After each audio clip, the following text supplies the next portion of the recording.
please refresh it. Also, owners are responsible for porch fans, something that is problematic over the years. Water heaters fail after more prevalent to failing after 10 years, so we recommend that owners replace them every 10 years. Minimum unit temperature by the insurance company is 55 degrees. If there is a leak or a loss and the heat's not on, they won't cover it. And also make sure you turn your water off, because again, the bylaws are very specific. If there's an issue, water's not off, liability is on the unit owner of origin. For planning purposes, to replace your water heaters, somewhere around $1,300 if you do a traditional water heater. We do That- 50 gallon. Yeah, 50 gallon, and you do a booster on it that takes it up to 65. I used a plumber that Joel recommended, did an excellent job. If anybody needs that kind of information to replace their water heater, let us know and we'll send it out.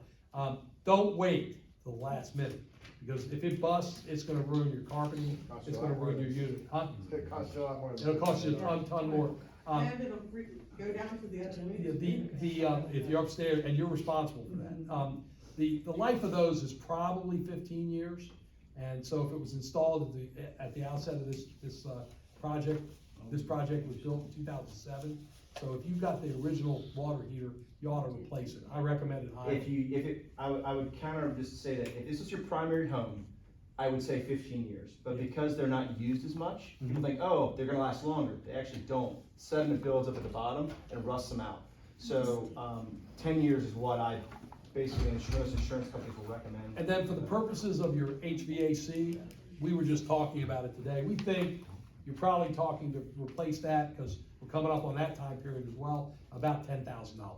9 to 10,000, depending on what kind of unit you buy. We did ours last year. Thornton is the best. Thornton's They're the not best. bad. and We we're did talking about ours that. last year and I think it was 6,700. Yeah, Okay. Thornton, we had Thornton, the best thing, we had Thornton out the other day, and, he said, how did it look? He says, great. He said, unit on the roof looks good, inside the unit looks good. He said, I'd run it till it stops. He said, it should run you 20 years. He said, the challenge, he says, because the stuff breaks, you just fix it, and it's usually a circuit breaker, circuit panel or something. He said, the challenge is the refrigerant. He said, there are 22 refrigerant, and just coincidentally, a couple years after those were put in, the EPA said, well, you can't use R22 anymore, even though a newer refrigerant was on the market and everybody knew it was coming. And so you can't get R22, so if you lose refrigerant in a breakdown, you gotta replace the unit. Many of us use Thornton to maintenance the unit twice a year, and I think that extends the life a couple of years. Makes sense, yeah. So we do have the original water heater, and we keep having other projects come up, right, so we put it off. They kind of inspected it, but you can't really look inside of it unless you drain it, whatever.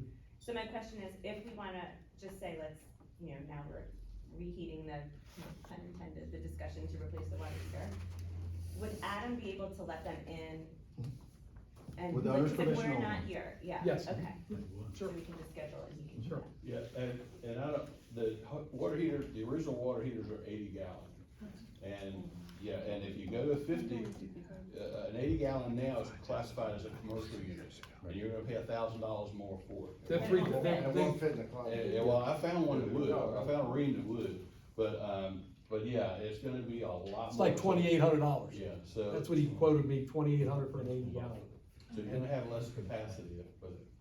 Yeah, if you can put that information out, it'd be appreciated. Okay, we'll do it. I did do it a couple of years ago. We let everyone know how old their water heaters were. Yeah. I actually did a bulk buy with a bunch of properties in North OC or in Ocean City and here, and we did a good amount of them, but, Let's do an update, let's give them the name of, maybe we have a. I'm not doing that again, but yeah, Give I have them- plenty of information on references if you guys want.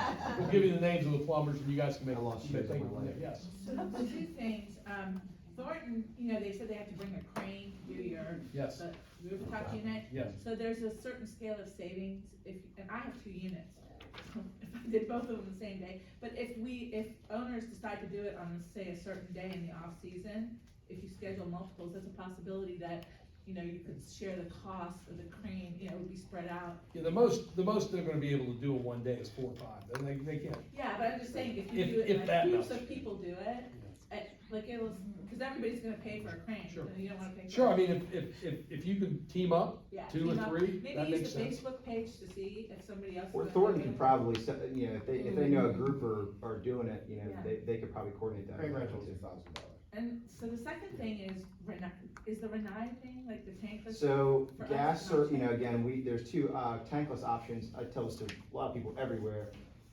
You don't have a gas option, Mhm. so you have to go electric. And the draw for electric is usually much more than supplies the unit itself, from the meter to your panel, and that your panel can accept. I mean, electric tankless water heaters used to be garbage, and they're now pretty good, but it's the electric draw that really, and I can't answer that, but my understanding is the electric draw would be your biggest issue there. Somebody told me we couldn't do it, a tankless.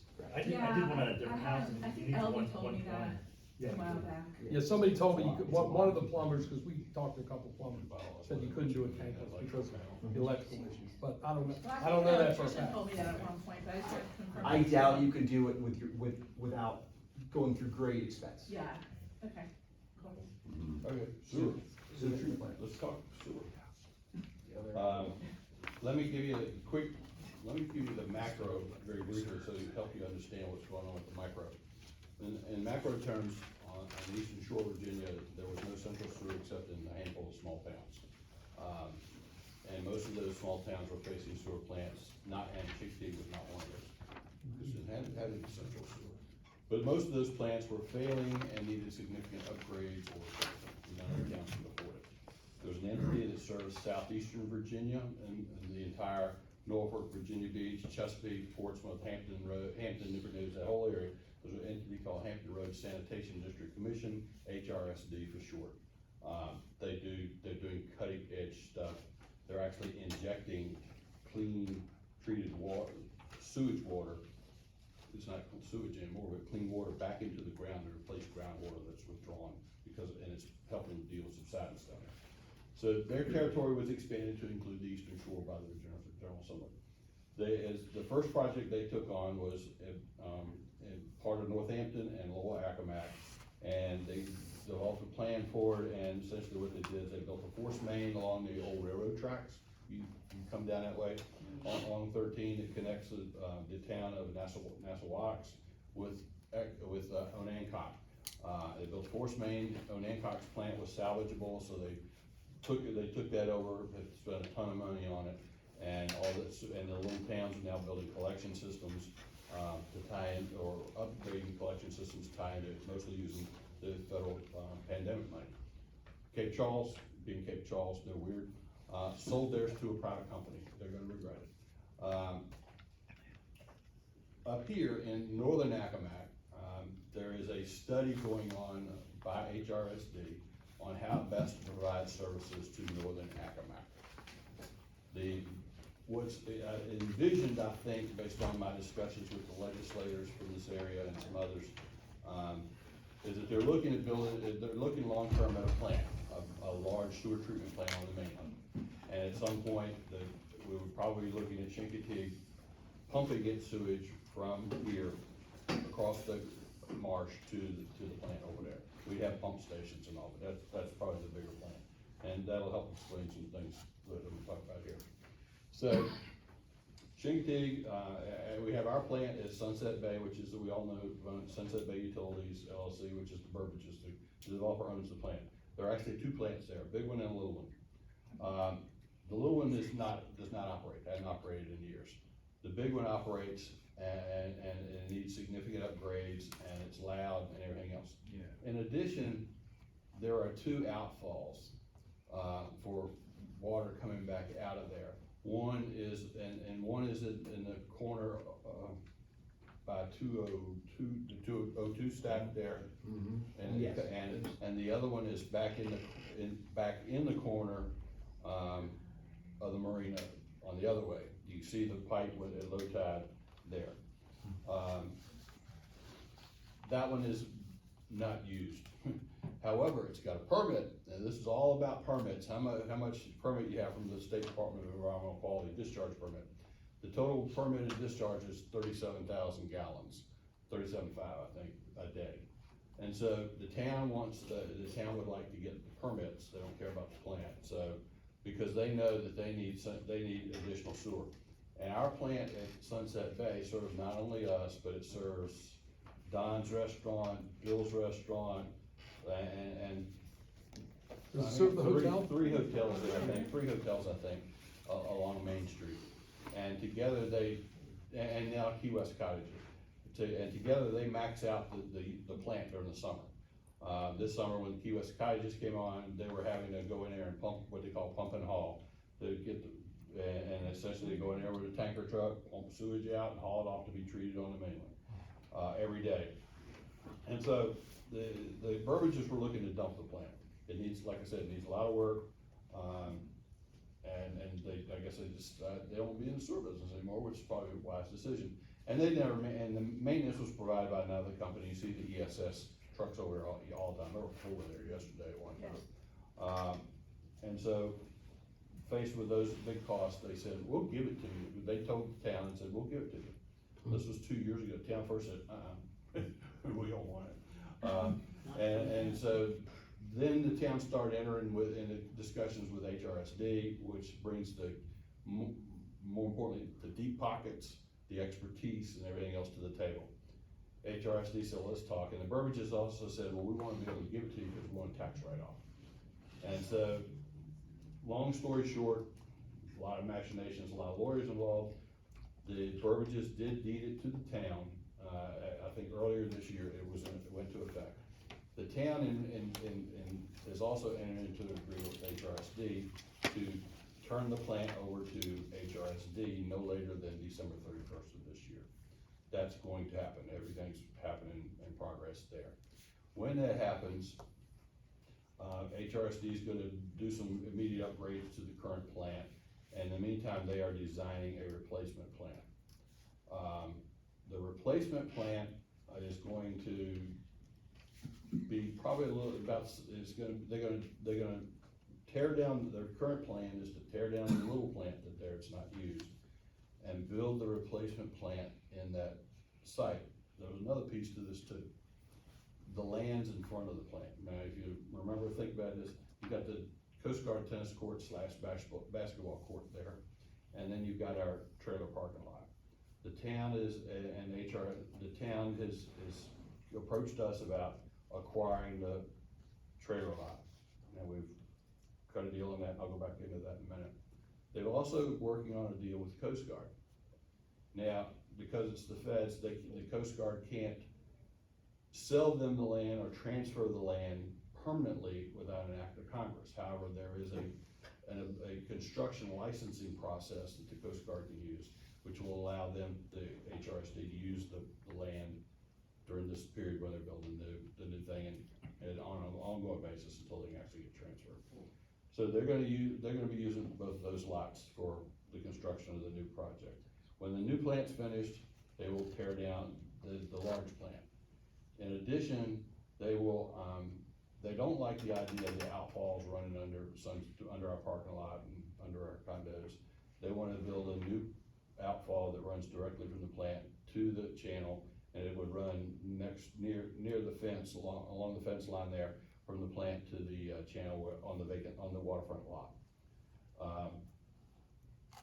Originally, when we were first approached, and we had shared a lot of this with you guys, HRSD, we were told by the town that HRSD's original plan was to tear down, to build a completely new plant, larger plant on the waterfront, on our Main Street lot where the boats park, and house it, put a facade on it, everything else, so it looked like a building on Main Street. Because of the study that's going on, and that was gonna be a permanent plant, and they were gonna expand sewage access tremendously. But because of the plan, the Northern Accomack study that's going on, they punted on that. And that's why we're with the current plan. Now, while the new plant is being built, the town is going to be using some of its stimulus money to build force mains down Main, south on Main, I think it's to Beebe Street, and then up North Main to the Islander Hotel. And then they're gonna build another force main all the way up Maddox to the Circle. and then they're gonna connect, their first priority is connect commercial establishments there. You wonder why we have so many food trucks? Because we got no sewage. If you get sewage, you'll get more sit-down restaurants, and maybe even for tourists, I don't care, but I want, unless they'll own it, the laundromat. That's the plan. Currently, because the Main Street lot, as well as the current sewer lot, the land underlying it, is actually part of the HOA regime. And for legal purposes, they're treated as if they're a unit. And so the only way those could be removed from our HOA regime is through court action, and the only court action you can do there is an eminent domain. And so the town has exercised eminent domain, and they're doing, and that's why we're spending money on legal fees and everything else, that, a big part of it. And we had negotiated a price early on of $150,000 compensation for the lot. Those documents have been done, we've been to I attended public hearings at the town council and spoke, and the documents have been filed in the Accomack Circuit Court, and we expect the condemnation to be complete before the end of the month. At that point, we've have moved all of our trailers into wherever we're gonna put. We have a pretty good idea, we walked it this morning, and it's gonna be better, actually a lot better. And so that's kind of where we are on the sewer plant. I'll talk about the rates and the impact on that in a minute. That's kind of where the project is, and I'd be happy to answer any questions. So, Ron, the new plant, it's gonna be basically where the existing one is now? Yeah, Bigger building, or? Yeah, I skipped over a few things. I get rolling and all. Quieter and all that good stuff? So it's gonna be, definitely quieter. And one of the things that HRSD explained is the noise is actually from the blowers in the plant. And they said that what's there is really not high-grade blowers. The new plant will have high-grade, muffled blowers that are best in market. They said it's not what we would normally use in a plant that's out in the middle of nowhere, but because it's here and we used them in Onancock, if you wanna see how loud it's gonna be, they said, ride down to Onancock, sit to the plant, and you'll barely hear it. And so it'll be much quieter. It will also be, they'll be using carbon-based filters to mitigate smell also. That's not as big a problem. One important fact that every time they said, well, you'll get rid of the noise, I said, well, the noise on my sides, I don't hear that plant. I hear the dadgum Coast Guard plant. That's an A&T. But they're also gonna, when this is done, they're gonna take on treating the Coast Guard's sewage too, and the Coast Guard will get rid of its plant, so over time, so that's gonna really help. They're concerned about security, and we're amazed that there's nothing that prevents anyone from just walking up there and climbing over the plant, so there will be a chain link fence around the thing to protect it. Our soon to be departed Leland cypresses will be gone. We have had, some really good conversations with them. I will say this, we've had ongoing conversations with HRSD in the town for a year and a half, and they have been nothing but really good and constructive. And the cypresses were gone. We've made it clear to HRSD that we want vegetative screening. That's gonna be I don't think that's gonna be a problem. They're still in the design phase for this thing, and expect to have it done, the design done early next year. And they're looking at construction being completed in 2025. It slipped from what they originally thought. So we may have some site issues for a while, but over the long run, they intend to, the impression we've gotten from our conversations thus far is they intend to mitigate that with replacement plantings. So could that planting run all the way to the dock? Or will it? Well, we don't know yet whether or not they will take down the ones that are against the fence over by the park, over on our side. We don't know that Okay. yet. I don't need to get ahead of it, that's fine.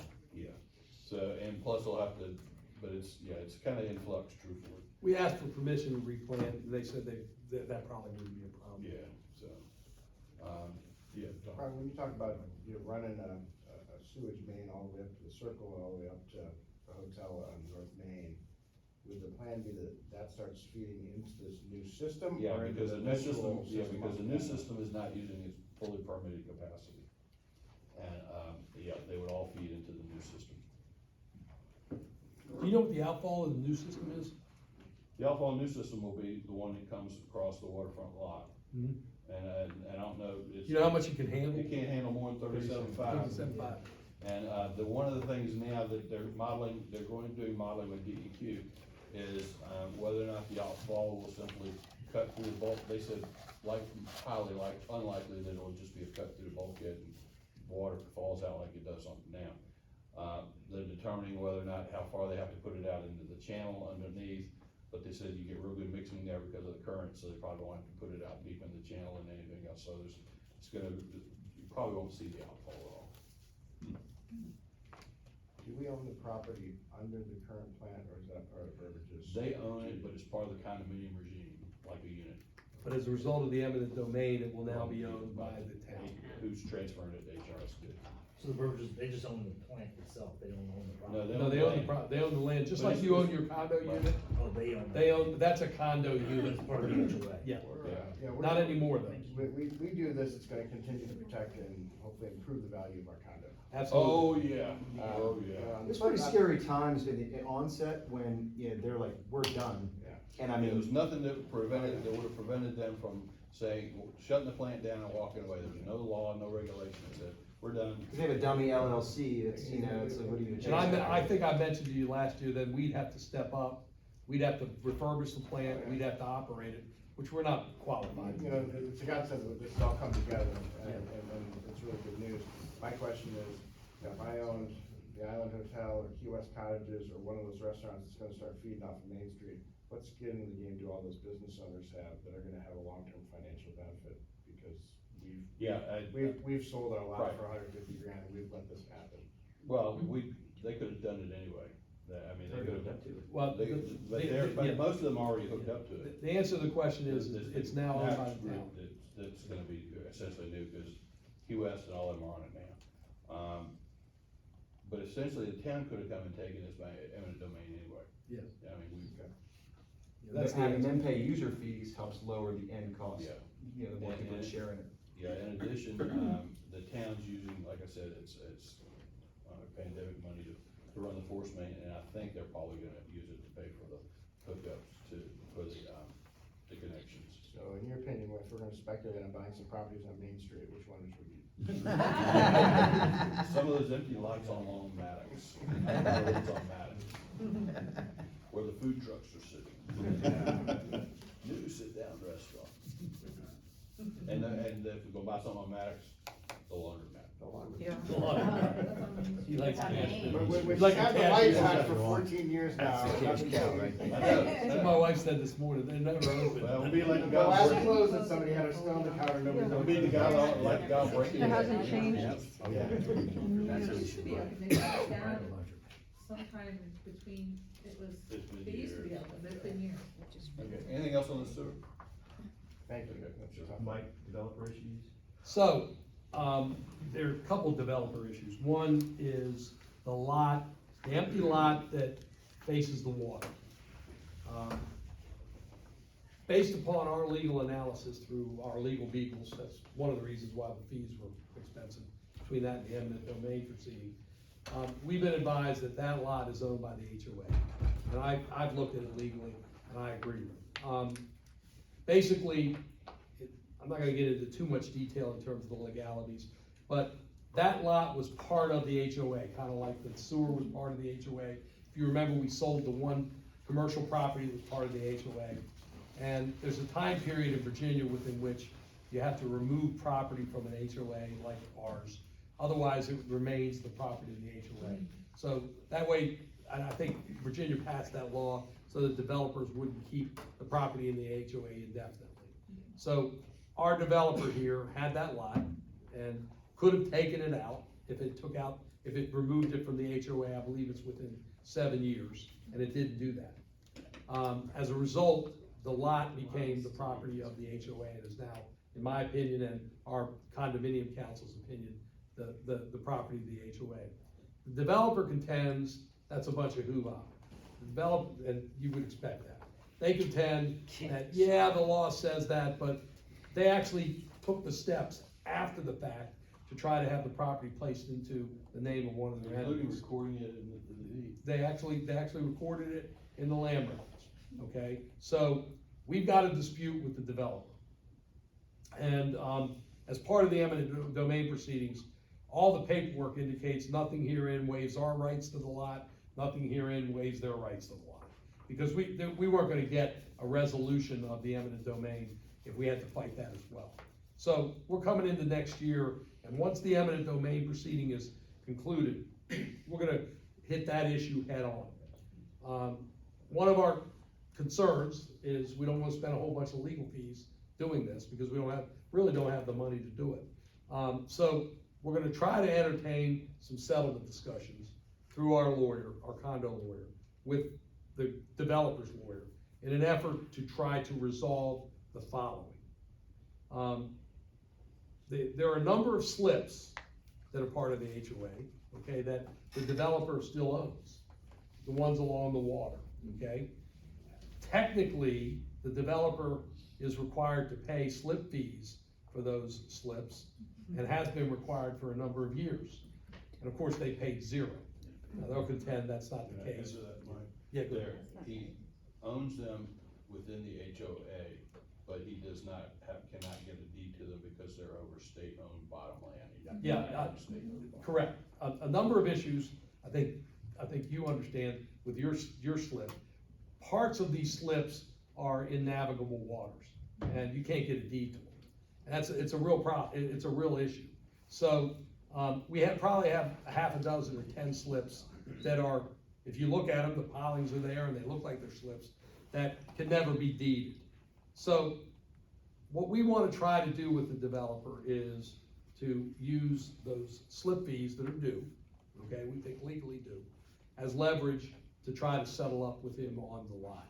And try to put, get that issue out of the way. It also opens and segues into, allowing us to be able to remove those pilings at that time. Because what we want him to do is basically relinquish any claim to the lot that's on the water, relinquish any claim to those slips.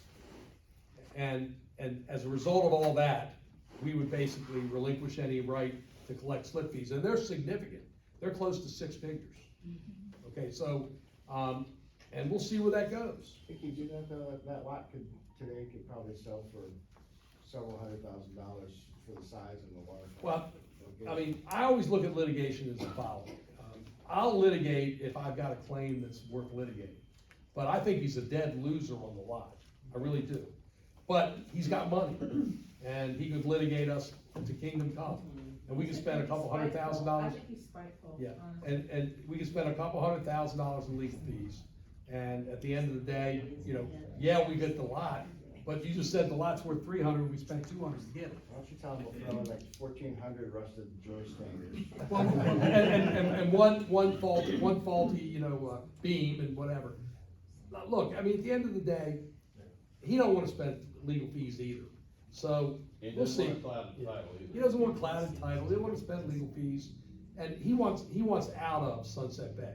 He's got other projects he's involved in, so I think it's a prime time for us to try to negotiate something. My advice to the board has always been, avoid litigation at all costs. We can't afford it, we just can't. And there are times where you have to, and you have no choice. But we're gonna try to avoid it at all costs. If he's not willing to settle, then we'll come back to you and we'll let you know what we're gonna do, what we'd like to do, and get permission, yeah. Two questions. One, I'm guessing, it's compounding interest on those slip fees over the last, 15 years. Does it, yeah, Right now, we haven't even factored in late fees or interest. I mean, we can at any point. It just gives you more leverage. yeah, We have it, but yes, we can do that if we need to. Yeah, so it might actually double that. Then the other thing is should we keep the pilings in there until this is done? well, we have to, Because because, otherwise, yeah, we're getting rid well, of the slips. we have to, I think we have to, because what happens here is that some of those pilings are in navigable waters, I believe they are. All of them. And so, we're gonna need to get permission to remove them, he owns them, technically, or as part of the HOA. So, if we start removing pilings that he owns, we're gonna get sued. So we've got, before we can issue and deal with the pilings, we've gotta resolve this with him, one way or the other. We either gotta go to, the way you handle this is you go to court and you ask for what's called a declaratory judgment. Say to the judge, here's my case, here's our case, excuse me, and here's why we're entitled to relief, and the judge says, yes, the condo association owns the land, the condo association owns the slips, you know, and Mr. Developer, you own nothing, and here's an order, and, you know, you gotta sign a deed, signing everything over. That's the way you would deal with that. That's 2 years of litigation, and at least $150,000 in legal fees. Yes? One of you mentioned that he went to Accomack County and he, Recorded a deed. how could they allow him to do that? if he They don't doesn't check own it. They don't check, they don't check. They Can don't, we challenge that? yeah, sure. I mean, at the end of the day, I mean, it was an illegal filing. That will be part of When what we did he did. do this? I'm just curious. Oh, it came up a couple of years ago, someone had brought up another title issue, and we found it right before Christmas, I think 2 or 3 We years did, ago. we did a title search on the So property. it's It came up. after he put up a for sale sign and told him to Yes. get lost. Correct, which is the Yeah, first time the that was ownership of that lot came up. Yeah. I'm told to take down the sign and no one's ever turned. His realtor was scared of me. So is there a legal issue on that then? I mean, is that theft of property if you change? That's what we're Well, talking that would be like me taking My a house. deed and putting your property into my name. Yeah, that's against the law. Of course, it's voidable, it's Right. voidable, and we're gonna need to deal with it. We know about it now, so we Hopefully can't. you put that together as a package. It's no different than opening up a campground or property without a occupancy permit. They just do what they want. Yeah. Our sense is that he wants to exit Sunset Bay, and this is a way for him to exit. We have not billed him, by the way, for the fees yet. We wanna finish the condemnation proceeding, we don't want any hiccups there, because that benefits us immensely. Once that's done by the end of the year, come January, we'll bill him. Or maybe we send it on Christmas Day, I don't know. Send it to his cell phone too. I know you would like that, Andy. Give it to him at the next wedding. Just kidding. I was gonna do on Easter. Just kidding, just kidding. All right, ready for the budget? Oh, yeah. That's all we have for old business. Getting into new business, I'll touch on trailer parking real quick, but we're gonna be sending out the plan for the trailer parking, in the near future. We realize it's time sensitive. But we're looking at 2 basically unused portions of the parking lot for owner trailer parking. And the structure would be similar to the kayak action. There'd be numbered spaces, you sign a waiver and you get the right to use a trailer parking space. I'm thinking about that, along that fence line that's in the back of the property. Couple questions. The current lot is used by people that rent and will bring a boat down, they can drop their trailer there for the week. What would renters do?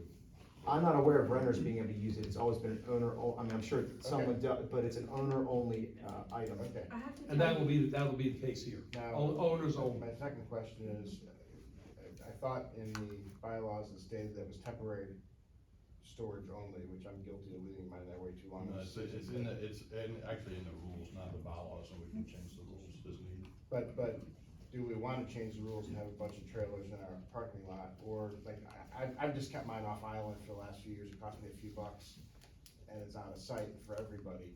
Is that better than having 12 trailers there? You guys tell us, do you want, we're losing the lot.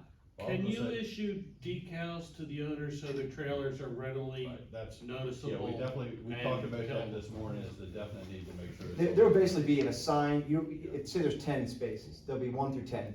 Owners will be specifically assigned a space. And basically that will allow us to keep track of and we'll know the trailer tag number, things like that. Yeah, but- Okay, I was gonna say, that's fine, Connor, but there's nothing to prevent a renter from pulling into an open numbered space unless you have a correct. decal in Yeah, that trailer. exactly, and we'll have to. Some way police of it, yeah, Yeah, correct. we'll have to police it, and I would say, I'm also a boat owner.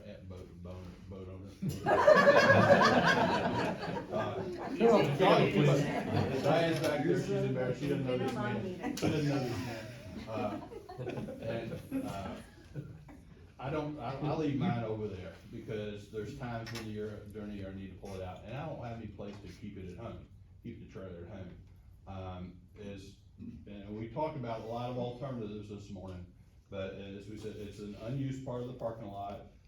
We would put slanted, the the spaces would be slanted to make it easier to put in there, it's against the fence, and you frankly wouldn't know they're there. I don't think it's gonna be unsightly, I think it'll look nice. And it becomes an amenity, another amenity for people who wanna rent those spots. It's only gonna be a dozen slots, Yeah. so if And you're an that's the owner most and you're a we've boat ever owner and you've got a slip, you wanna rent that slot, because there's only gonna be a dozen of them, that's it, and that's it, no other trailers will be allowed anywhere in the project, And that means that when having season, you're gonna call the tow company, and they're and gone. they're gone. So if you rent, and you rent to leave the trailer there, they're gonna be very unhappy. Yeah, I had to get mine out yesterday, cause I'm pulling a boat this afternoon, and, it was overgrown with vines.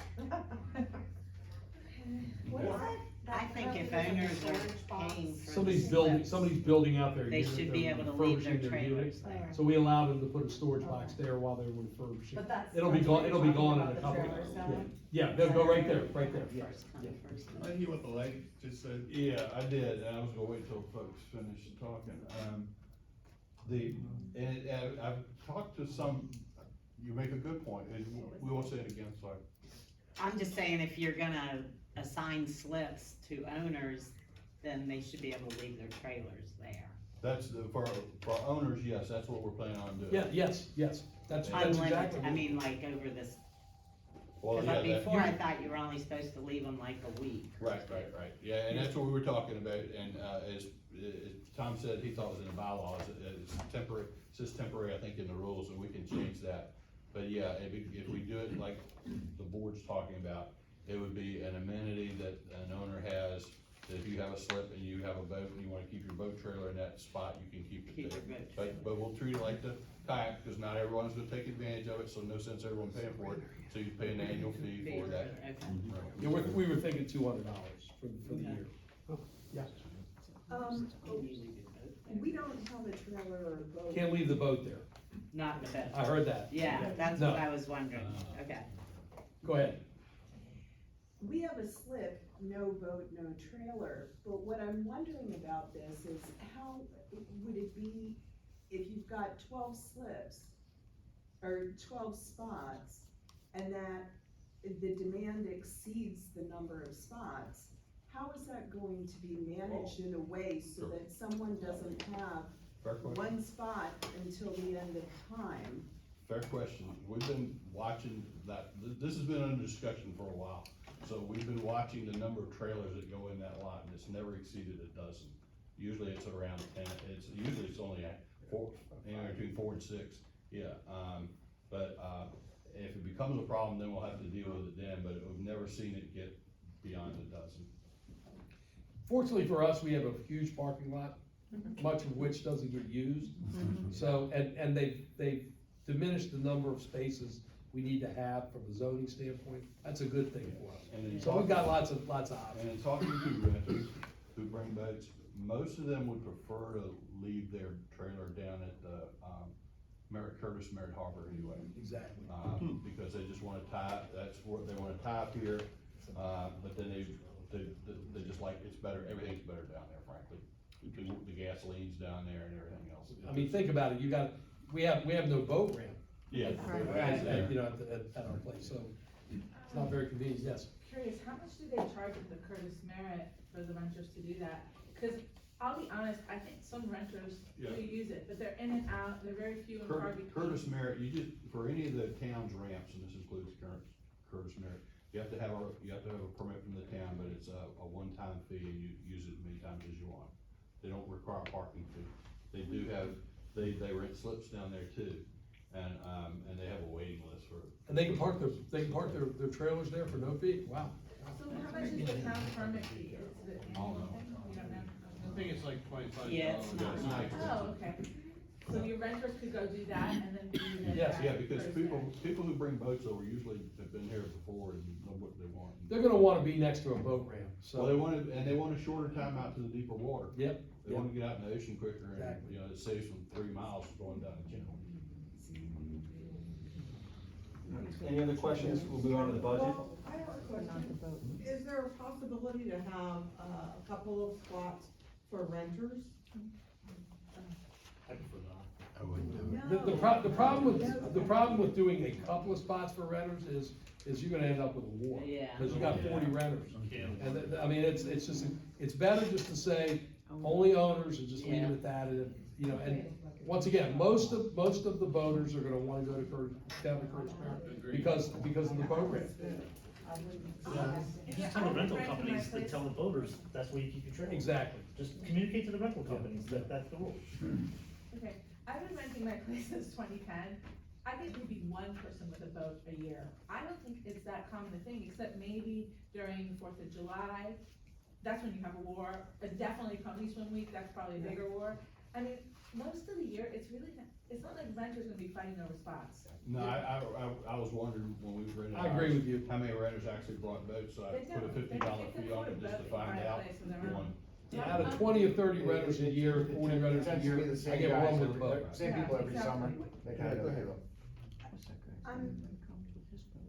We're on a different end of it, and I don't know that I wanna turn it into this conversation. We don't rent our unit, so, and we don't live there full-time, but we're there every other weekend and probably 3 weeks a year.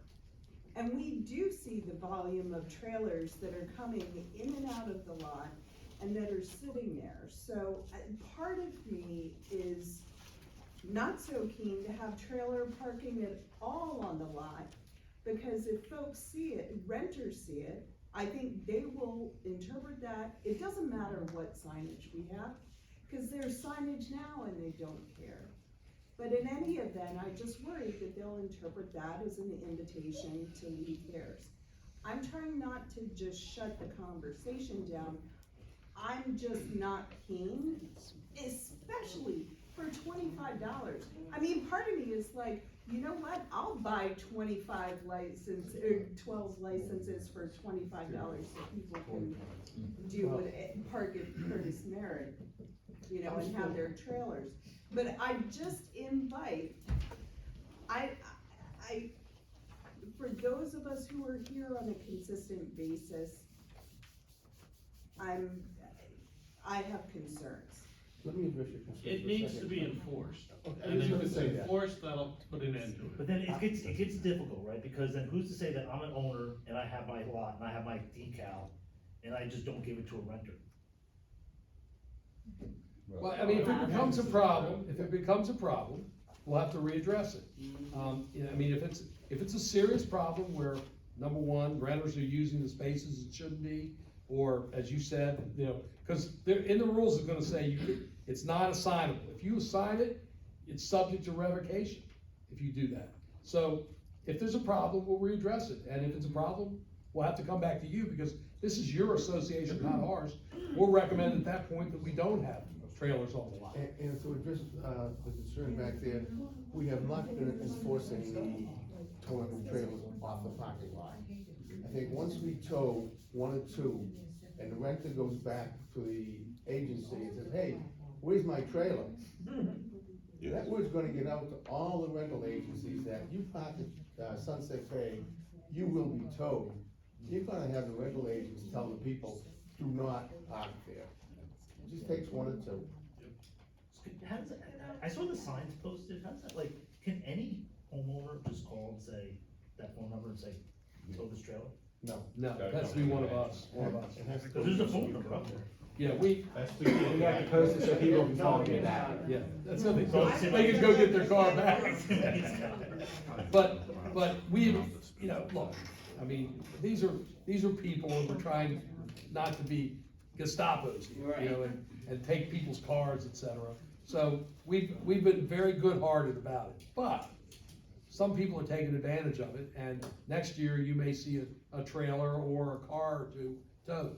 And that's enough that people I've won't towed park. vehicles, I've never towed trailers, and so it's hard to do, but both times I've towed two vehicles, both Lexuses. I don't know what they were doing there, it happened to both be Lexuses, and, you know, it's I mean, I don't know if unfortunate, you've but it's noticed, nature's beast. yeah, the number of cars, you know, let's call them, you know, I don't know, strange cars that are on the lot, they're less now. With all the signs, it does work somewhat. There are some people that are bold, and those people they're gonna need the number. One year, I Yes. saw a boat actually chained to the sign post. Whatever we decide to do, it sounds like you guys have a plan. Might I suggest that on official, do we still have a Sunset Bay letterhead? We had it at one point. On official letterhead, we write out bullet points of what's acceptable, what's not, owners, renters. And you sent it also to the management companies. The management companies just, I mean, I'm sorry, maybe I'm biased. I manage my own. I know if someone's bringing a boat. I don't think the management companies ask, they don't care. They don't, I wouldn't be surprised if they have trailers of people staying at other properties, hanging out in our lot. You need to tell the management companies, because I think they just don't care. One of the things we're gonna do is we're gonna revamp the rules that we have for the association. I'm gonna take the first shot at it, and then my colleagues here will all go through it, and then we'll send them to you and ask you for input as well. Let's do It's gonna that take, and it's have gonna an take a official- while, it's gonna take a while to do it. We all do have real jobs, but I think it makes sense, and I really want input from the association, because you're the ones that see the stuff that goes on. Now, we don't wanna do silly stuff, once again, we want this to be a family-oriented homeowners association and a family-oriented project. We don't want people to feel as if they gotta walk around like this. But at the same point in time, we wanna make sure that people aren't abusing us, yes. If we do decide to untrail, I understand what Lindsay's saying, like trailers don't look great. We happen to have a trailer, we can keep it here or not, but those little signs that you just made for the marina, is it possible to, I'm not sure, if we think we're gonna move forward with trailer parking, to have a dozen of those made? And say spot number 1 reserved for, and then you still also have a sticker, so that way people might be deterred by seeing something that looks like a more Oh, they'll be official marked. sign. We'll have to have signage to delineate the fact that this isn't free use parking, like, we're gonna have to do all that. Yeah, we'll have to do all of that, absolutely. One of the reasons that we haven't told before is we didn't have somebody on site. Now we have Adam. Yeah. Adam Adam's been can see great. what's going on. We're usually only able to resolve those types of issues without towing anyway, you know, by time. He generally knows where they are, just like the person that backed onto the, phase 3 lot in the rain to clean his boat, you know, we know who did it and put all the ruts in there and they're paying to fix it, so. We wanna move on to the budget? Yes.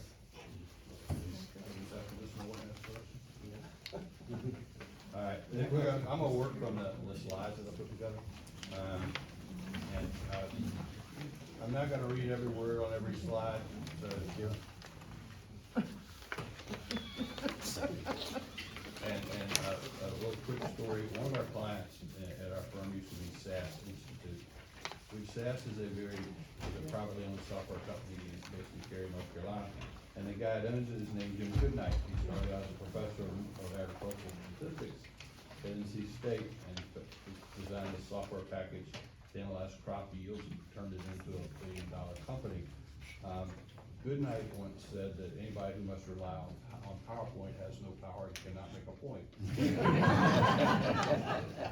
the wealthiest man in North Carolina right now, I love PowerPoint. so let me go through pretty quickly.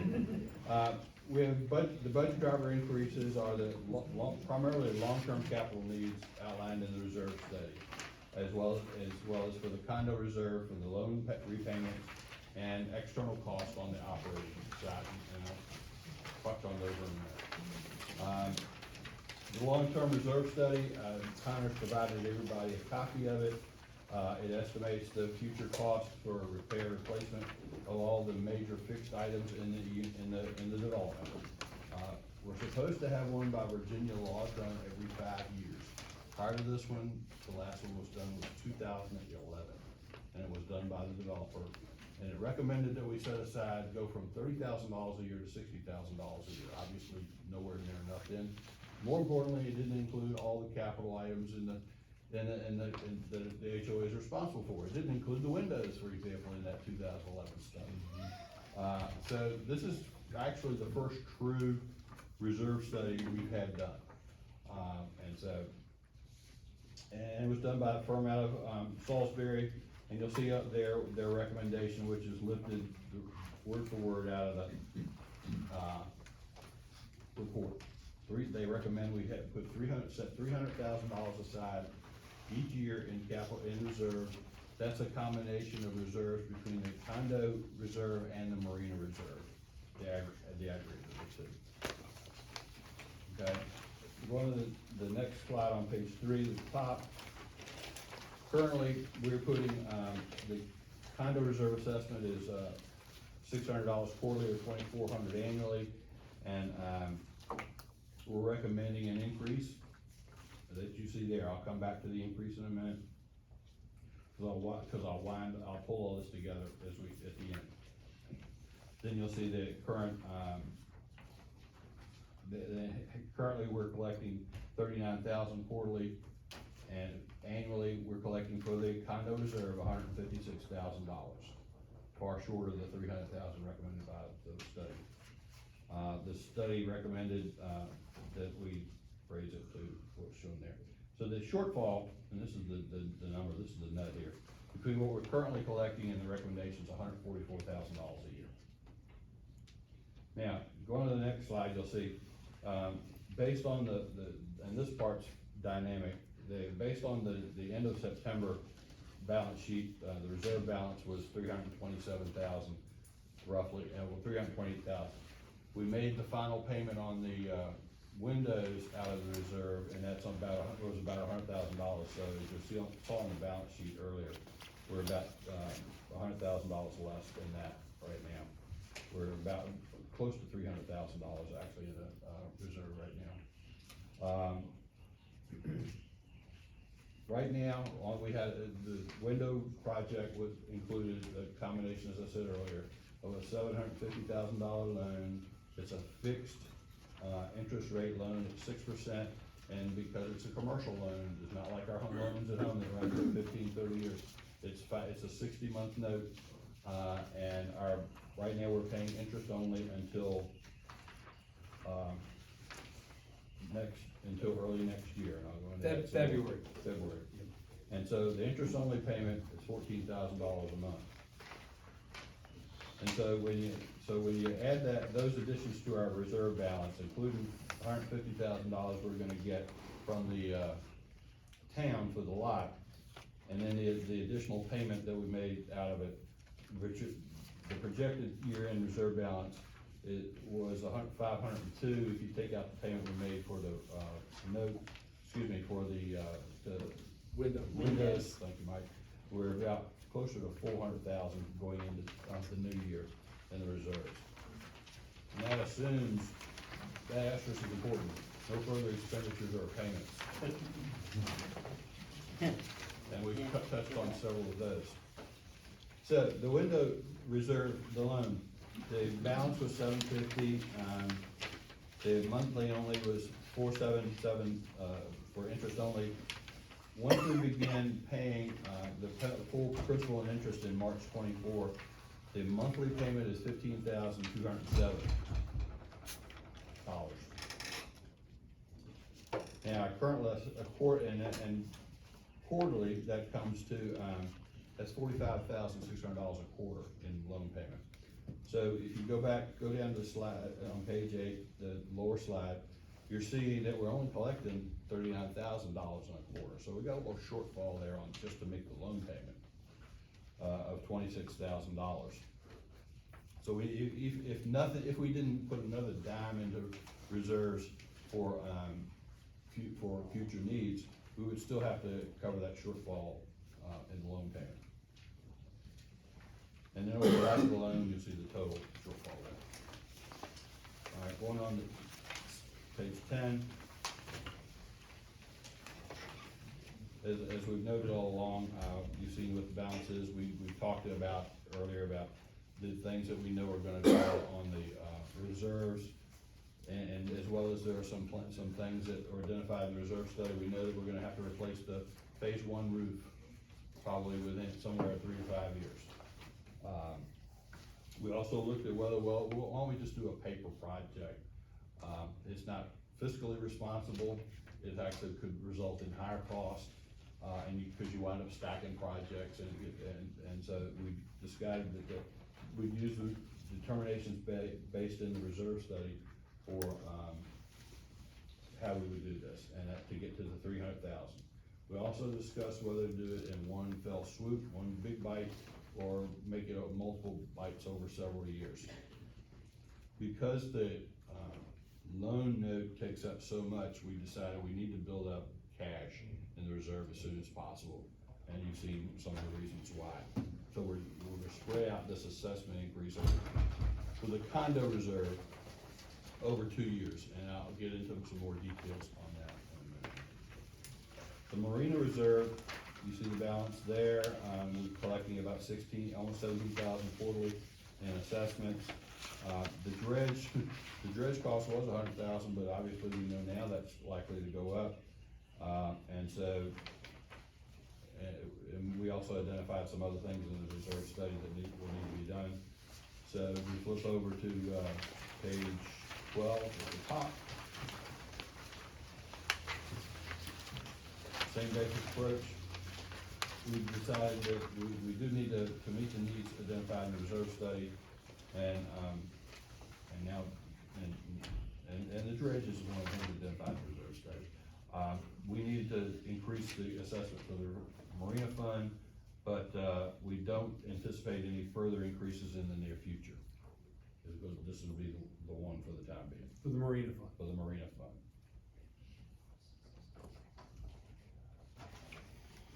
So, on the bottom of page 12, you'll see currently, we're recommending a $300 quarterly increase in the condo reserve assessment and a $30 increase in the marina assessment quarterly.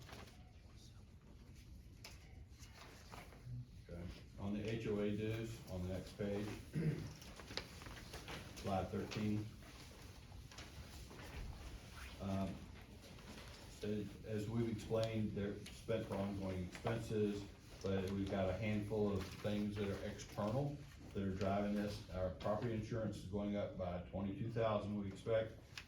Had additional increases of $10,000 in legal fees because we've increased the landscaping frequency, the maintenance.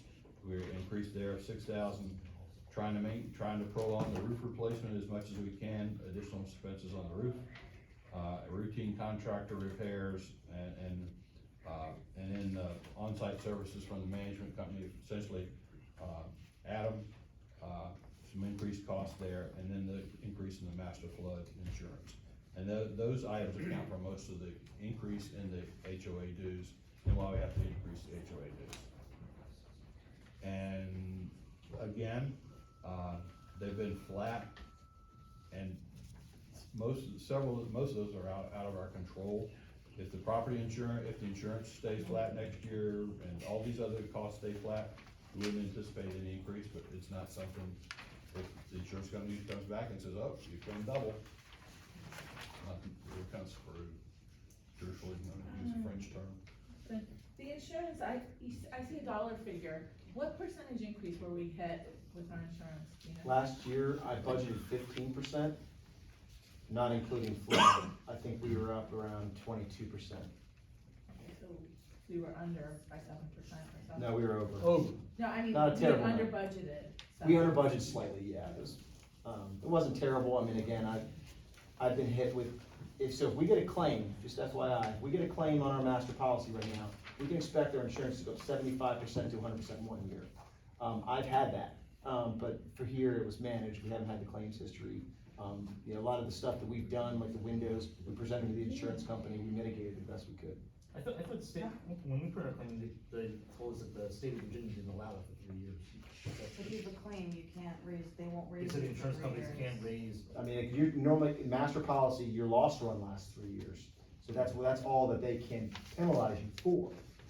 I don't know about individual unit owners, but normally it's a 3-year process where your loss runs count against you for premiums. And they can raise it in second year and third year as well, when you make a claim. An HOA makes a claim, 75% in the first year, and then like, what, 25% the next couple of years? There may be a cap in Virginia versus Maryland, but Maryland, it's wild west. I mean, I've seen it go 75 to 100%. So master policy may be different than owners, but there is a loss history, that we have, that factors in your premiums. So $600 a quarter increase, based overall, that's the whole. Well, I'll pull it all together. They'll let you know what it all is. One follow-up question on the insurance. When was the last time we put it out to bid? I mean, Every year. We do it every year? I've done multiple brokers at least the last 2 years. Okay. I mean, Good job. but there's only 15, Right. there used to be 15 carriers I could approach, now there's 6. So I mean, really, and all the brokers have access to all 6 carriers, or thereabouts, so really, it doesn't help us anymore. We could own property in Florida.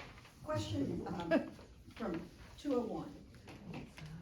This is gonna seem like it's a tangent, but you ask the question and then draw it back. You said earlier that we did an audit for 22. I can't believe we got a clean audit with the reserves that we have. Well, I'm talking about like financial controls, I'm talking about that type of stuff with cleanup. But for, we also own a condominium where we live, and we've been involved with the board there.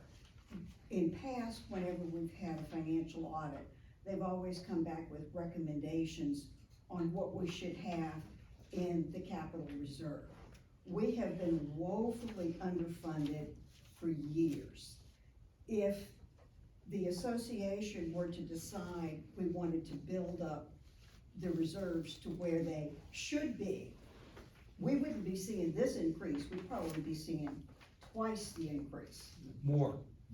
Okay, well, I Even mean, more than No, that. You talking about, which condo you talking about, the one you're in, the? no, I'm She's talking talking about this one. this one, This no, the condo where we live, which is equivalently the same size and something like that, has well over $1 million in reserves, even though things have been coming out and paying up and doing that, whereas we certainly do not here. And I'm just trying to put it into perspective. You're asking for a big increase and people are concerned about that. But I'm even more concerned It's not enough. that it's not enough. Compared to other projects, this Your inflation is a numbers very are reasonable, this is a 3%. very reasonable request. There are, I own other condos, and one of my condos, they just come up, they wanted $16,000 in 30 days for one assessment. So, I mean, it just depends on what, I mean, when we did the study, they suggested phasing it out over 3 to 5 years. But we don't have to. We could say, we're underfunded by $1.5 million, divided by 65, let's do it right now. And we're not gonna do that. So how many years is this plan? Five This years. is a 5 Five years. years. But it factors in, the reserve study factors in, it even plans, 30 years, 25, 30 years out, but really, the funding, the bulk of the funding is coming from what capital components are reaching end of its useful service life within a 5-year period, or that's the most impactful. And from a historical perspective, for those of you who haven't owned units for a while, when this board took over, okay, the project, we had very little, if any, okay, reserves in the funding. We had some, but not a lot. And Annie could attest to that too. She had even less, you know, It so. was pitiful. It was pitiful. What the developer gave us was So, pitiful. It was criminal. we graduated to about 800,000, maybe a little more in the account in reserves, which is pretty respectable for a project this size, and of course, we depleted it when we put the windows in. It was more important to get the window project done than to have money in the account. Oh, yeah, no, Okay. I'm not disputing that, So- I'm just trying to put the perspective that we're looking at this and kind of Well, going grasping. Yeah. But- Well, but- no, we're using the reserve study as the basis, and, we frankly need to drill down some more into the reserve study, that's why we hedge on what any amount will be next year. Right. Because the window study treated the reserve study treated the window project as if we hadn't done it yet. And so we've gotta go back and look at some things and drill down some more into that. That's why like I said, that's why we hedged on how much, might need to do next year, as the second part of this, condo reserve increase. I think our gut would But be. but I think, I'm Yeah. comfortable with the Yeah. number from the reserve study. I mean, our gut is, if we had $1 million in reserves right now, I feel comfortable. You know. And the inflation factor they Yeah. looked at in response to the question over here, they used a 10-year inflation horizon, so Yeah. if you look at it, it's in the ballpark. Might be a little low. Yeah, I mean, But the last 10 years have been historically low inflation, last 20 years have been Well, historically. yeah, Oh, well, yeah. exactly. Not anymore. not anymore. But let's do, but you know, and I don't wanna get into If- macro if- politics, if but it's if only the Federal Reserve is 3% able to do on a what they 5-year wanna do, window. they will get back to the roughly a 3% era. Yes, I, So I mean, just to give it a historical perspective, we never had enough reserves. The dues were set artificially high based on some hocus pocus black box reserve study. I mean, really, it was like $200 some a month. So, I mean, what ended up happening is For years and years, people underpaid annual assessments, didn't fund the reserve, and now here we are going forward, and we've done a window project, we're having to fund the reserves. Again, Right. So those folks. Well, we're having to fund what was replenish, never adequate. we have to replenish. We've also had the premature failure of large, expensive capital components Yes. that frankly, we would have been okay, you know, if that hadn't happened. Right. Yeah, you're Are there normally any- not replacing windows after this short period of For time. those of you who don't know, Ani was a past president, and she worked really hard to help us avoid a massive expense on getting decking all replaced. So she's been involved in this for a long time. It was it's the only project, large project where we are able to hold the builder's feet to the fire at all. He managed to weasel out of the 5-year statute of limitations on every piece of crappy construction he did. That was the only one we were able to get him on, because he sent from his iPhone to me, oh yeah, I'm paying for everything. Thinking he's just sending me bullshit. Excuse my language, you're gonna put that in minutes. He's sending me You already said a bad word. He's sending me garbage through cyberspace and nothing, oh, I just made her an empty promise. Well, dude, you put a promise in writing and it restarted the 5-year statute of limitations on that one project. If we could have held that guy's feet to the fire on every single one, we wouldn't be in this position, honestly. We had to go to court in Norfolk for that. Yeah, I mean, you can't fix the past, but, No. yeah, I mean, so the way I look at it is we were underfunded, we spent on the windows, most communities don't spend on the windows. So the question to me as an owner, and I have some past history, going forward, is this like the new normal? Is this a forever special assessment, or is Well, it, hold that we'll thought. get there? Hold that thought. Let me Okay. finish talking about the HOA dues, and then we'll pull it all together and look forward. Cause I also got a little lanyap in here. Anybody that's been in New Orleans knows what, or lived in Louisiana, Lanyap, I you know know what a little that. lanyap is. Yeah. Hope it's a good lanyard. So, yeah, it is. Well, lanyap's good by definition. So, on the dues, we looked at the operating budget on ways to scrub it, and there were a few things we were able to reduce. We're also trying to be mindful of things that you all have told us you really like. You like having somebody on site. I mean, that was the newest thing. It would've been easy to try to set that back. Everybody says, we like that, it's helpful, and we like it. We took that off the table. So we're very limited on how much we could squeeze out of the existing operating budget. So that's why we're looking at, the increase there. So, and over to slide 15, you'll see the pulling it together there,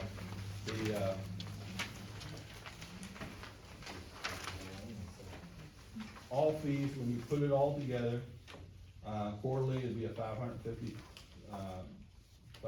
increase quarterly, which is, or $2,200 and $2,220 annually.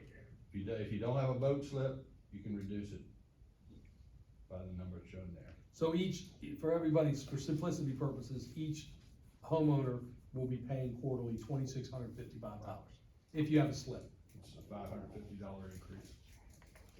just to make it simple. Well, but there's a little lanyap here, so let's. We got flip some over- lanyap. Let's flip Oh, over to the I'm next liking, I page. cheated and looked ahead. Let's look over to the next page and look at the changes in sewer billing.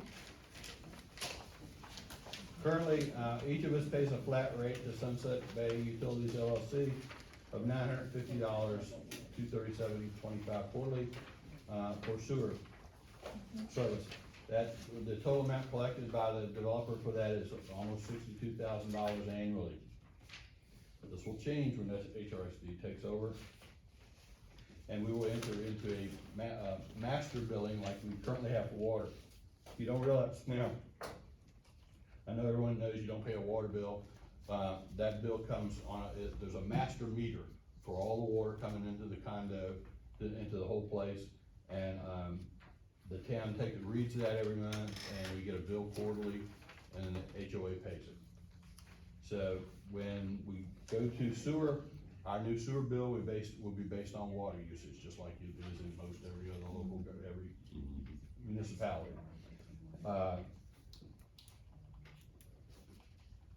Going down to the changes, HRSD's rate, they charge $7.60 per 100 cubic feet of water. And there's 7.48 gallons of water in a cubic foot. I had to Google that one. So, based on, and the town, and so we went back, we were working in town, so we went back and looked at the water readings for each quarter for the last couple of years, but we used, for this example, the last 4 quarters. Based on the, water usage over the previous 4 quarters, you would have paid $227 annually instead of the $950 that you paid, for sewer. Now, Ron, when does that take effect? When will the plan? It'll happen, HRSD told us that that's probably gonna happen in the first quarter Of 2024. of 2024. Now, one of the things to know, and we'll have to figure this out as we go along here. That bill will come to, the sewer bill will come to the association, not to you. And it will vary by quarter. Obviously, the water usage varies by quarter. If you look at the numbers, we have, the water usage drops off precipitously January, February, March. And then in July, August, September, it spikes. And so the bill would vary. We've got some things to discuss as we move this along. We just finished this information this week, so that's why, you got it late. Now, what does that mean for your out-of-pocket? Now, that's what is Diane talking about. I don't care if the numbers, how much more I gotta pay, what's the total? So, when you net the savings in the sewer bill against the increase in the, overall fees, your net increase is, $374 per quarter total for everything versus $555. Doing the sewer bill cuts it by 32%. Now, one of the things that, so it's a big impact in terms of how much we're all gonna have to put out of pocket. Now, one of the things the board's gotta decide is, when that sewer bill comes, is, are we gonna even it out by quarter? Or we're gonna have to rebuild that balance if that $227 a year. We would love to be in a position to do like the water bill and just eat it, but we can't right now. And so that's an issue we wanna look at for next year, you know. It'll be part of the budget next year. You will have a I budget. mean, we'll have to bill you quarterly for that, Right. For okay, this year. but. You get a bill for $50-some. Yeah. Yeah, Yeah. per quarter. But, when we get to a point where we're healthier from a financial perspective, We wanna take it. we may just eat it, let the HOA eat it, and you won't have to pay that bill every quarter anymore. Right. That's the Lanny Act. But the new bill will be $50-some a quarter versus $237.25 a quarter. That's awesome. Let That's me throw also this an out here. extraordinarily low sewer rate. There's no small town on Delmar Peninsula that has rates like that. No, that's the Yeah, value of HRSD. That's really true. That is- That is really true. We I pay know Yes, small towns it's that locked in. have $200 a month. Don't know for how long, but it's locked in now. And for those of them, Jim is, an engineer that pretty much does sewage and wastewater work on the Eastern Shore. We go to, yeah, it's the basic consumption-based rate, and it's the same whether you're in We're Norfolk, eventually Virginia gonna Beach, take it on. but it's the value, it's It'll be the our volume. expense. That's extraordinarily I low. know. Yeah. Yeah, I mean, I was gonna say, just to piggyback on that, in Delaware, I pay so much for water. and 'Cause that's all sewer. private. You don't even wanna know, yeah. Well- And the quality's terrible. So you know, they base it on water usage. So what they do is they figure out how many gallons of water we use a month, and then they apply the You're appropriate. talking about the $7.60. Yeah, the $7.60.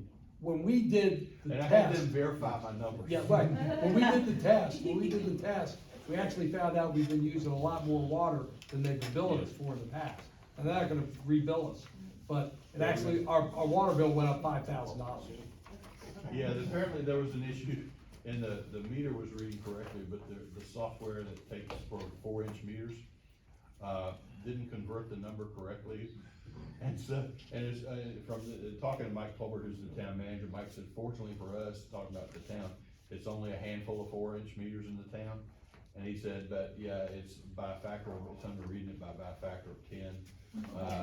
So, yeah, we paid less than $5,000 for water last year. Yeah, we wanted to make sure it was accurate. Yeah, and Because so- we don't want any surprises. So the town loves us, and, but more importantly, we got good numbers going forward, and, yeah, we can absorb the increase with the correction in the meter reading on the water. So if I could throw out there, when I was on the board, here's another expense that we all have here, and I think anyone who has TV and internet, it's a significant expense here for what little you get. I don't know if there's any way, if you could ask for volunteers, whatever, there's like a bulk package you could do through Charter Spectrum, and if you throw that in to add that on as a layer, like you're talking about doing with the sewage, there's gonna be bulk savings if we could do that for all the units. Can you look into it and get us the information and we'll look at it? I'll try to look at that, I'm gonna do that, I think I might have the info, but it might be a new person. I actually agree with Ani, right now I'm paying $272 a month for Spectrum, it's Yeah. ridiculous. Goes And up you all the get time. very little. It's higher than we paid at I home. switched Yeah. to streaming only You and get I very pay little. over 100, I pay. Let's look into, that's an Yeah. excellent point, let's look into it, if you get the information for us, I'll take the lead on it with the guys. Yeah, We'll let me figure look out and see into what we that. can do. I'll look into Okay. that. So, we wanted to be as transparent as we possibly could about what's going on with the finances and budget. That's why we took the time to do this. And speaking for all four of us here, we spent a ton of time, not just on the budget stuff, but it's Barbara will say, I expect you told Joel, I want you ready. It's become a regular part-time job for our law force, between everything we've got going on here. Some of you, we talked about on Facebook, and a couple folks have sent in some questions. We're trying to increase our transparency, that this is part of it, the filming is part of it. We were going to get the minutes out of the annual meeting out a lot sooner than we have, so everybody be up to speed. And going forward, we're talking about how we can improve ongoing communications on a more frequent basis, so everybody knows what's going on. But we ain't trying to hide nothing, folks, it's just so much stuff going on, and we only get together once a year. And we'll do the newsletters, they're very helpful, I think, there's a lot. Yeah, I thought the window newsletter turned out really good for Yeah. everybody. I have a question, and this is minor with what you're dealing with, but is there any way we can paint our front doors? I mean, ours looks terrible, I've scrubbed it, I've done everything. So the association isn't gonna do all of them until we paint, but if owners wanna do it, there's no issues with that. Yeah, we got the paint color, Okay, Just keep the color of the sign. we've got the paint color that we can give you. okay, perfect. Can you put that out on the newsletter or? Yeah, can you do that, Connor? Yeah. Along with the I'd information. just like to note in the minutes, Ron, Joel, Mike, Connor, you guys have done a great job. I think the performance in 2013, These guys here are the greatest. compared to last year, but let's also not forget, Adam, Gene Wayne's wife Stephanie, they're here all Absolutely. hours Yeah. doing stuff, and they really, I'll do that after. it has raised the bar. Yeah, absolutely. Go ahead, Claudia. The special assessment for the window project, once that window loan is paid off, will that special assessment drop? Yeah, good question, and it reminded me, I didn't talk about the future like I said it was, cause I got on a roll again. No, is the short answer, and the reason is because right now, and I skipped over the slide, the window project's consuming roughly half of the $300,000 that we need to collect towards the reserve.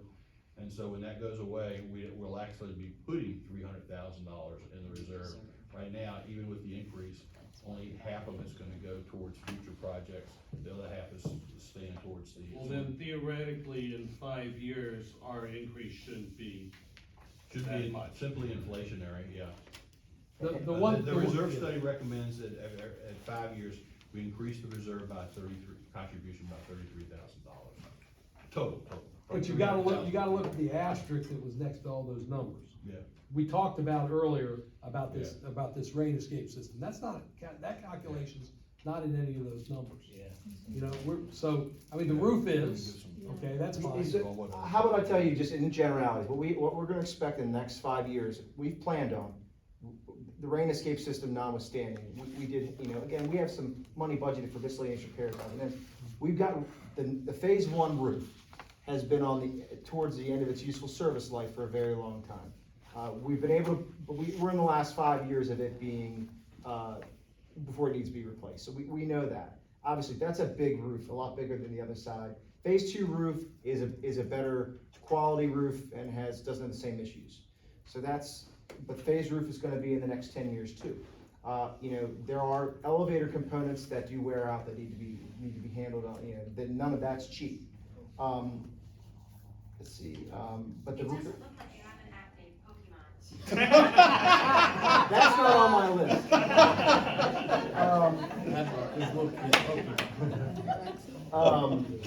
So I mean, again, like, we've gotta save for those items too, but we've been planning on that. You've got aging elevators. I mean, the thing about our project here is it was brand new, so for 5 or 6 years, we didn't have to deal with any of this. But unfortunately, we shouldn't have had to deal with it for 10 or 15 years. But now you've got an aging project, so all the things you think about in your home that you have to replace, we're gonna have to replace. We're gonna budget it, we're gonna make it so that your fees are as low as we possibly can going forward, but it is what it is, and there's nothing we can do about it. I don't think everybody here seems to be engaged. I don't think you wanna let the project go back to where it was. We wanna keep it nice. So we also have to replace all the sprinkler heads that are outside on phase 1 on the corridors that are all corroded. But in general, like, I am not Virginia specific, but in Maryland, there's a huge amount of law. The insurance is the same whether you go from Virginia to Maryland, any coastal environment, we're all dealing with that. But really, I am seeing, as properties age, Maryland has changed the reserve study laws dramatically that require, basically, whatever that engineer sets forth, you have to contribute. Virginia doesn't have that, but Virginia, but I work in the still work in the political world, but I can tell you, it's coming in Virginia. When you look in the DC suburbs, you see the age of the high-rise condos there, and the underfunded reserves for those condo projects, it is coming. And also, lending guidelines had changed for all properties as of the end of September, where they are looking at, the lenders are looking at how much you contribute to your reserves versus your reserve study. And that plays it into, are loans able to be written for your property? So again, there's a ton of, after the Surfside collapse in Miami, there's so much change in condominium land, as I call it, with how the government is, and the lenders are going to, are ensuring that everyone here isn't shorting those types of long-term commitments. My meetings this year have aged me quite a bit, because again, I'm going to. Still the youngest guy in the room. But, again, like, I'm going $3 million special when he started. assessments. I was 21. $3 million special assessments, I mean, 60 to 100% dues increases. I mean, and these are, even 20% on the most responsible ones that have saved pretty well. Guys, to put it in perspective, if we were in Maryland, the assessment would probably be $23,000 this year. Yes. Just to put it in perspective. So we're trying to do the best we can with what we have. Go ahead. Okay, can I throw out something? When we buy a car or buy a house, if you prepay the amount a little bit, you save on the interest. If we up the dues a little bit more, do we save $5,000 a quarter or $20,000 a year? And that would really help. Do we pay the interest period no matter when we pay it off? For the window loan we're talking about. Yes, the window loan. No, we only pay, if we pay it off, we are not paying the totality of the interest for the entire duration. Is there any way of figuring a little bit more that we each save $20,000? Right now, we don't have the enough money to do that. Yeah, we're not, right now, without the increase, we're not collecting enough to pay the quarterly note as it is. But if we increase. Yeah, she said increasing the assessment. Would that help, in the long run on the interest? If it were a 15 or 30-year note, I would say yes. But given the fact that it's only 60 months, I don't think it'd be enough to justify the increase we had to the ask. juice is not worth the squeeze, as they say. At this point, we've got to anchor down for the next 4 or 5 years, keep the project looking beautiful, keep getting those increases in the value, and leave it to us or our successors to take care of business and make sure things get paid and, we're financially sound. That's what we need to do. It's gonna be, these are gonna be these are gonna be tough years the next 3 or 4 years, but we'll do it. We've done it before. Can I ask a question? It's a little bit of a change of subject. Connor, I can't remember how you handled it for us, but like every year our mortgage company asks for proof of insurance. Do you send that to us, or we get it from the broker? You have to I get can't it from the remember. broker, because they have to put specific information in the line, at the bottom with your lender. So I can't do that, but. Yeah, and usually there's an online process where you don't actually have to talk, you just go. Yeah, just send me, I can send you the link to do it. Yeah. Thank you. Are we finished? Open up to the. I think we're done. Okay, open up to the floor, questions? I just, Okay. one really quick question for clarity's sake. So you said you're breaking up the assessment increase into 2 years. So Next year. under your current anticipation, we are going to be kind of having a similar size increase or Only for the something like condo, under what my analysis right now, for, Yeah. as they say, illustrative purposes. Yeah. I anticipated an increase equal, in the condo reserve only, Yeah. of the amount equal to the one this year. And what that does, that takes it from 300,000 to 333,000 Okay. in the reserve. That's why I made the note, we need to scrub through the reserve study some more. I'm not satisfied that we may need to go that high, but it depends on some of the other things that are popping out of the woodwork here too. Sure. That we may need cash for. But based on what you wrote in here, that's getting you up to the level Yes. of the study. Yes. And then Steady barring state. unanticipated things, Steady state. that then becomes a little more stable at that point. But that's gonna Okay. be in place for Sure. 5 years. Yeah, no, I'm not trying to If get it, any. if it makes you sleep a warranties little or better anything. tonight, I know, I mean, for us, we haven't been sleeping for the last 3 months. Yeah, no, I have my folks also in a unit, so I'm reporting back to them, so I just Sure. wanna make sure I have everything. And all these slides are gonna be included with the minutes, so just make sure, we'll send everything out again. It's more of a comment, and I just wanna echo what was said up front, by the DeBolts. I wanted to thank you guys. I think that the board, you guys work very hard, and Connor also. I think the way you manage it is everything. Give you quick tale of 2 condos. I own in Delaware. I've owned there longer. The dues have only gone up from 400 or 415 to 479. That's it.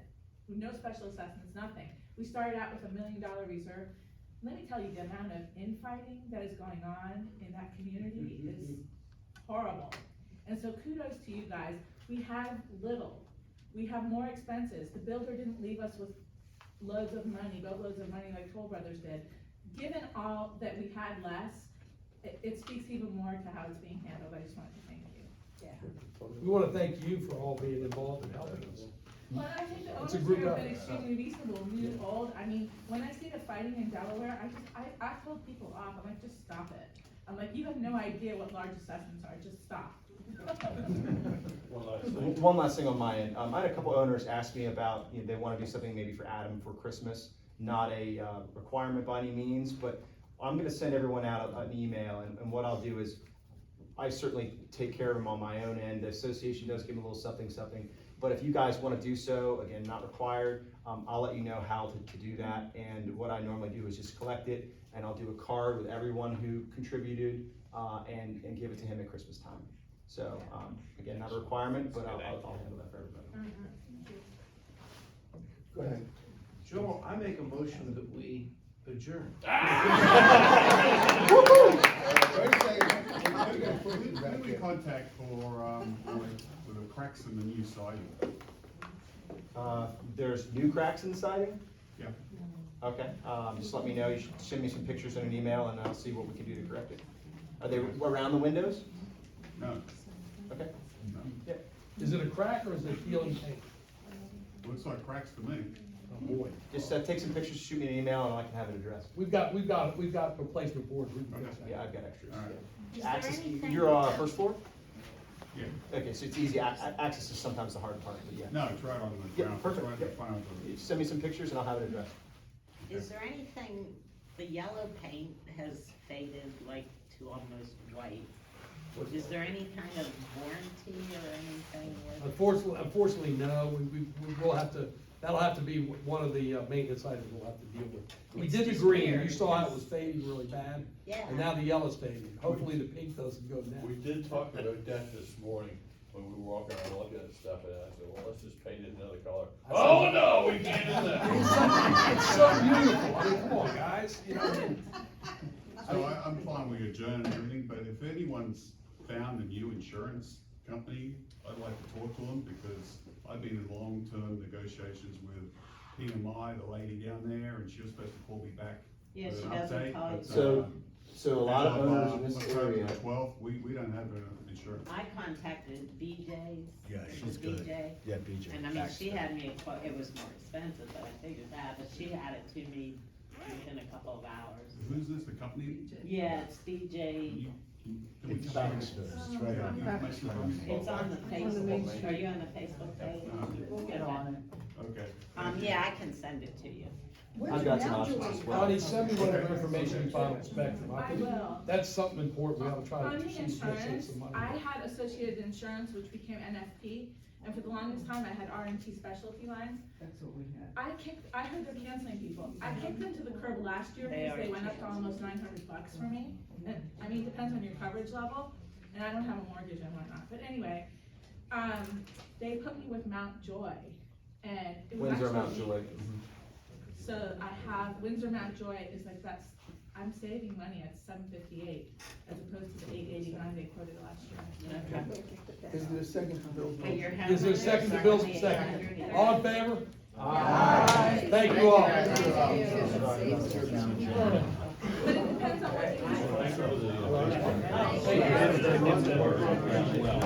it depends on what you. Thank you.